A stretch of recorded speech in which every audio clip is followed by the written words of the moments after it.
नमस्कार दोस्तों। अमेरिका, भारत, चीन और रूस के ऊपर इतना ज़्यादा जियोपॉलिटिकल प्रेशर बनाने की कोशिश कर रहा है, खास तौर पर चीन और भारत के ऊपर, ताकि ये दोनों कंट्रीज जब रूस का सपोर्ट करना बंद कर देंगे, उसकी इकोनॉमी में पार्टिसिपेट करना बंद कर देंगे, ताकि उससे रक्षा सामग्री, ऑयल को लेकर के सबसे ज़्यादा ये ट्रेड वॉर चल रहा है,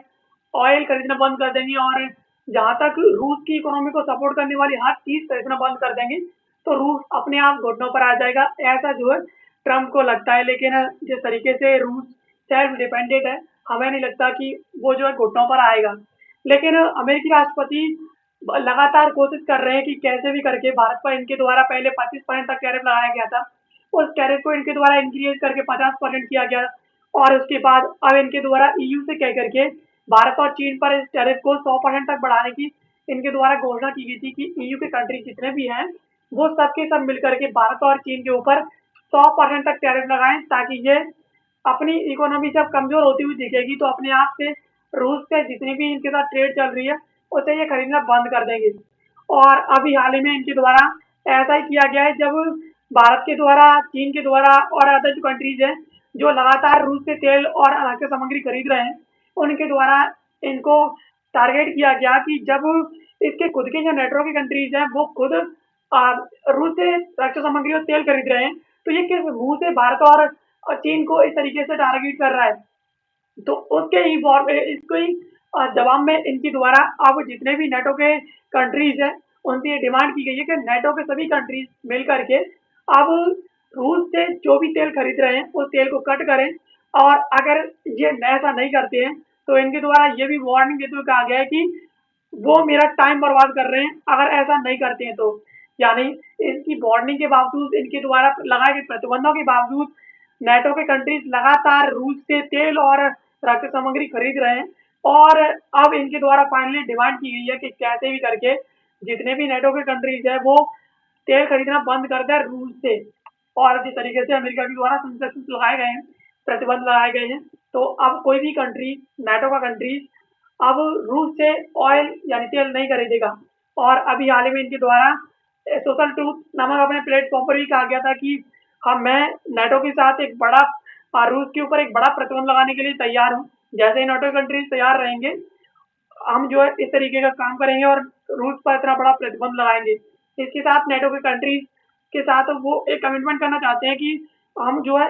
इस तरीके के वॉर को जीतने के लिए हम 100% से थोड़ी कम है। लेकिन इन्हें जब पता चला कि नेटो के कंट्रीज खुद जो है रूस से तेल खरीद रहे हैं सेम वे में, तो इन्हें काफी ज्यादा शॉकिंग लगा और इनने कहा कि ये हमारी एक कमजोरी है जो हमें नेगोशिएट करती है हमारी पोजीशन पर, और एक बार्गेनिंग पावर के रूप में हमारे खिलाफ इस्तेमाल की जा रही है। तो इनके द्वारा कहा गया कि जैसे ही हम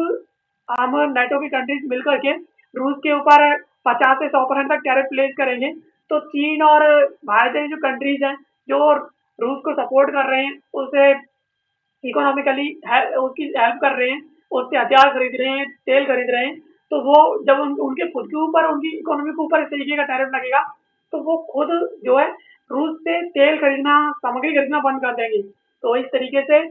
अमेरिकी राष्ट्रपति के द्वारा टारगेट किया गया है, खासतौर पर नेटो के कंट्रीज के साथ मिलकर के, ईयू के कंट्रीज के साथ मिलकर के अब भारत, चीन और रूस, इन तीनों कंट्रीज को और इसके साथ जो कंट्रीज यहाँ से तेल खरीद रहे हैं उन कंट्रीज को यहाँ पर टारगेट किया जा रहा है। तो चलिए इसके बारे में थोड़ा डिटेल से समझ लेते हैं कि अभी हाल ही में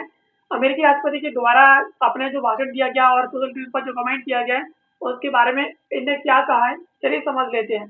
तो इनके द्वारा अभी हाल ही में जो प्रतिबंध लगाने की बात कही गई है उसमें इनके द्वारा भारत को बाहर रखा गया है, और ये अपने आप में बहुत ही ज्यादा इंटरेस्टिंग है। इनके द्वारा अभी हाल ही में संरक्षण लगाने की बात कही गई थी नेटो के साथ मिलकर के कि वो रूस से जो भी तेल खरीद रहे हैं वो तेल खरीदना बंद करेंगे, और इसमें ताकि जो चाइना और जो रूस है वो इस प्रतिबंध के आईने में आकर के अपने आप जो चीन है वो साथ छोड़ देगा। और इसमें इंटरेस्टिंग बात यह है कि इनके द्वारा सोशल ट्रूथ पर जो पोस्ट किया गया था उसमें सैटरडे को, उसमें इनके द्वारा इंडिया को आउट रखा गया। तो ऐसा तो नहीं है कि अमेरिकी राष्ट्रपति भारत पर पहले ईयू के साथ मिलकर के 100% तक प्रतिबंध लगाने की बात कर रहा था, अब वो भारत को इस नेटो के साथ मिलकर के जो प्रतिबंध लगा रहा है उस प्रतिबंध से बाहर रखेगा। इसके पीछे कोई ना कोई वजह तो होगी, लेकिन यहाँ पर सबसे बड़ी इंटरेस्टिंग बात ये निकल करके आई है कि इनके साथ हो सकता है जिस तरीके से टैरिफ लगाने की, इन दोनों के ऊपर टैरिफ लगाया गया था शुरुआत में, चीन के साथ, चीन चीन और भारत के ऊपर, जब वो रूस से तेल खरीद रहे थे। और अब यहाँ पर एक स्पेकुलेशन ये निकल के आ रहा है कि यहाँ पर हो सकता है कि भारत और अमेरिका मिलकर के कोई एक सेपरेट ट्रेड एग्रीमेंट करने की सोच रहे हो, यानी अमेरिका सोच रहा हो कि अगर मैं भारत के ऊपर इस तरीके का प्रतिबंध लगाऊंगा तो भारत फिर से नाराज हो जाएगा और मेरे साथ हो सकता है कोई ट्रेड एग्रीमेंट भी ना करे। तो अब इस तरीके के नेटो के साथ मिलकर के जो इनके द्वारा प्रतिबंध लगाने की बात की जा रही है, उसमें अमेरिकी राष्ट्रपति के द्वारा भारत को शामिल नहीं किया गया है, और ये अपने आप में काफी ज्यादा इंटरेस्टिंग है। अब यहाँ पर एक बात और है कि नेटो और ईयू की जितनी भी कंट्रीज हैं जो रूस से तेल खरीद रहे हैं, वित्तीय वर्ष 2025 की बात करें, 25 में आकर के, तो यहाँ पर 2021 में नेटो की कंट्री, ईयू की जो कंट्रीज हैं जो रशिया का ऑयल खरीद रहे थे, उनके द्वारा यहाँ पर 90% तक जो रिडक्शन किया गया है। अब ये जो परसेंटेज है वो 3% आकर के रुक गया है, यानी जैसे ही अमेरिकी राष्ट्रपति और ईयू के द्वारा रूस के ऊपर प्रतिबंध लगाया गया, तो ये जो परसेंटेज है वो 27% से गिर करके सीधा 3% पर आ गिरी, यानी 90% तक यहाँ पर प्रतिबंध लगाया गया है। 90%, 3% ही कंट्रीज ऐसे हैं ईयू के जो अभी भी 2024 में इम्पोर्ट शेयर के हिसाब से जो है तेल खरीद रहे हैं।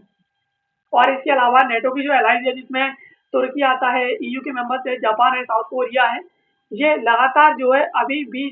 तुर्की और स्लोवाकिया लगातार जो है अभी भी रूस से तेल खरीद रहे हैं। और ये ऐसा नहीं है कि ये तेल खरीद रहे हैं तो थोड़ा बहुत ही परसेंटेज हो, ये परसेंटेज है वो 30% तक है, यानी इतना बड़ा परसेंटेज है जो लगातार जो है रूस से तेल खरीद रहे हैं। और जब इसके खुद की कंट्रीज है जिसमें नेटो आता है, ईयू आता है, जब अमेरिका इन सब पर ही प्रतिबंध नहीं लगा पा रहा है, इन सबको ही नहीं रोक पा रहा है, तो ये पता नहीं भारत और इसके अलावा चीन को ये किस मुंह से कह रहा है कि वो अ, चीन से, रूस से इस तरीके का तेल और जो वेपन्स हैं, जो खासतौर पर रक्षा सामग्री है, वो खरीदना बंद कर दे। पता नहीं। अब खैर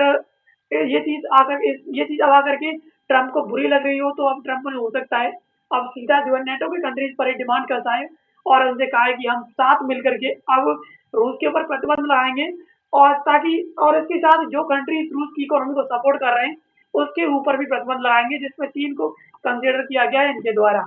और एक बात और है कि इनके द्वारा भारत को लेफ्ट आउट क्यों किया गया है, तो ये डिसीजन कहीं न कहीं भारत पर इनके द्वारा प्रीवियस जो संसद लाए गए उनकी पेज में एक डिस्कशन के रूप में हो सकता है। और इसके साथ ये काफ़ी ज़्यादा इंटरेस्टिंग है। और एक बात और है कि एडिशनली जो अडानी ग्रुप है उसके द्वारा बैंड जो वेजल्स हैं जिन पर संरक्षण लगाया गया था ईयू और इसके साथ यूएस और यूके के द्वारा, तो इन्हें डॉकिंग के लिए अपार्ट के रूप में पोर्ट पर ही अपने जो भारत के पोर्ट्स हैं उन पर रोक दिया गया है। और इससे कहीं कि भारत के साथ जो रशियन ऑयल की शिपमेंट है वो कहीं न कहीं अफेक्ट हो सकता है। और इस तरीके की जो क्रिटिक्स हैं वो कहीं न कहीं यूएस को काफ़ी ज़्यादा हाइपोक्रेसी करते हैं, और ये नोट नोट करने वाली है कि ये अमेरिका लगातार भारत पर प्रेशर बना रहा है, जबकि इसके खुद के जो एलाइज हैं जैसे कि तो टर्की हो गया, जापान, साउथ कोरिया और ईयू के जो मेंबर्स हैं, वो स्टिल अभी भी एक बड़े अमाउंट पर एक्सपोर्टेशन पर रूस की जो एनर्जी है और जो एनर्जी प्रोडक्ट्स हैं वो लगातार परचेज कर रहा है। तो ये कहीं न कहीं, और इसके अलावा रशिया अमेरिका खुद कंटिन्यू रूस से इम्पोर्ट कर रहा है मेटल्स और यूरेनियम है, वो तो ये कहीं न कहीं काफ़ी ज़्यादा सोचने वाली बात है कि अमेरिका खुद रूस से इतने बड़े मेटल्स और यूरेनियम खरीद रहा है, उसके अलावा वो भारत पर प्रतिबंध लगा रहा है कि वो रूस से इस तरीके से कोई भी चीज़ें ना खरीदें। ये भारत पागल है कि वो अपनी इकोनॉमी को बचाने के लिए और इसके अलावा अपनी एनर्जी को बचाने की, अपनी जो एनर्जी सिक्योरिटी है उसे सेव करने के लिए भारत ऐसा भी ना करे और किसी दूसरे कंट्री के पर प्रेशर में आकर के अपना एक रास्ता है और इसके अलावा एक बेस्ट फ्रेंड है पुतिन जैसा, उसे छोड़ दे। और इसके अलावा इस पर चीन के द्वारा भी प्रतिक्रिया दी गई थी जब वो स्लोवेनिया के दौरे पर थे। चीन की जो विदेश मंत्री है वांग जी, इनके द्वारा कहा गया था कि ना तो साजिश रचता है और ना ही युद्धों में भाग लेता है, यानी उन्होंने कहा कि चीन एक ऐसा देश है जो ना किसी देश के खिलाफ जो है साजिश रचता है और ना ही जो है किसी प्रकार की कोई युद्ध में भाग लेता है। खासतौर पर चीनी विदेश मंत्री के द्वारा टारगेट करते हुए कहा गया था कि जिस तरीके से अमेरिका के द्वारा जब इटली में वॉर चल रहा था तो इटली के साथ खड़े होकर के इनके द्वारा ईरान के ऊपर बमबारी की गई थी, तो काफ़ी ज़्यादा सोचने वाली बात थी। और इस तरीके से अमेरिका के राष्ट्रपति को टारगेट करते हुए इनके द्वारा इस तरीके की टिप्पणी की गई। और इसमें एक बात और है कि बीजिंग है वो रूस का एक सबसे बड़ा रणनीतिक साझेदार भी माना जाता है। और इसके अलावा अमेरिका के द्वारा और पश्चिम के द्वारा जिस तरीके से मॉस्को के साथ यानी रूस के साथ व्यापार को रोकने के लिए अपील की गई थी, तो उस अपील को चीन के द्वारा बार-बार खारिज किया गया है। और इसके साथ ही अमेरिका के जो विदेश मंत्री है मार्को रूबियो, उनके साथ इनके द्वारा बातचीत भी की गई थी और उसमें इनके द्वारा ये भी कहा गया था कि रास्तों से भटके बिना, गति खोए बिना हमें आगे बढ़ने पर जो है जोर देना चाहिए। ऐसा नहीं है कि हम जो है एक ही जगह पर बैठे-बैठे और एक-दूसरे के खिलाफ जो है साजिश रचते रहें। तो इस प्रकार चीन के द्वारा और